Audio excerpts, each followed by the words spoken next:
টমেটোর একঘেয়ে চাটনি না খেয়ে এইভাবে কামরাঙা চাটনি একবার বানিয়ে ফেলো। এই সময় কামরাঙা বাজারে একদম পাওয়া যাচ্ছে, আনো পাকা পাকা কামরাঙা আর তৈরি করে ফেলো। আজকে তৈরি করব কামরাঙার চাটনি। সবসময় তো আমরা একঘেয়ে চাটনি খাই, টমেটো, তারপরে তেঁতুলের চাটনি। কামরাঙা এখন সিজনে উঠেছে, হ্যাঁ পাকা পাকা কামরাঙা। ওর একটা বন্ধুর বাড়িতে গাছ আছে, গিফট করেছে। তো চলো এটা চাটনি দেখাবো। কড়াই বসিয়ে দিচ্ছি,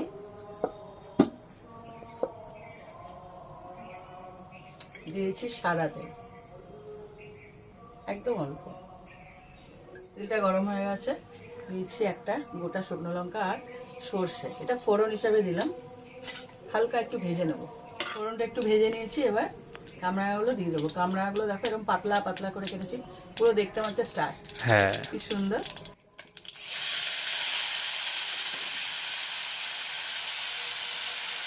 একটুখানি 3 থেকে 4 মিনিট নেড়ে চেড়ে এর মধ্যে দিয়ে দিচ্ছি লবণ। যেহেতু চাটনি, খুব সামান্য ব্যালেন্সের জন্য লবণটা দিতে হচ্ছে, একদম অল্প। আর একটু কালারের জন্য, তোমরা এখানে ফুড কালার ইউজ করতে পারো, একটু কালারের জন্য দিচ্ছি হলুদ গুঁড়ো।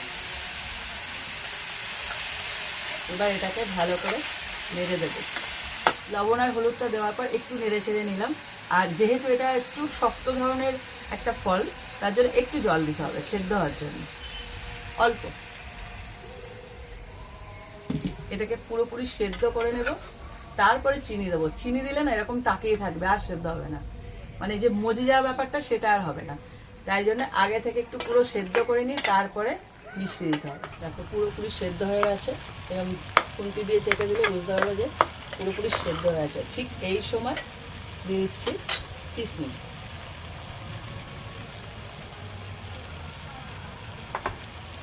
একটু বিট লবণ,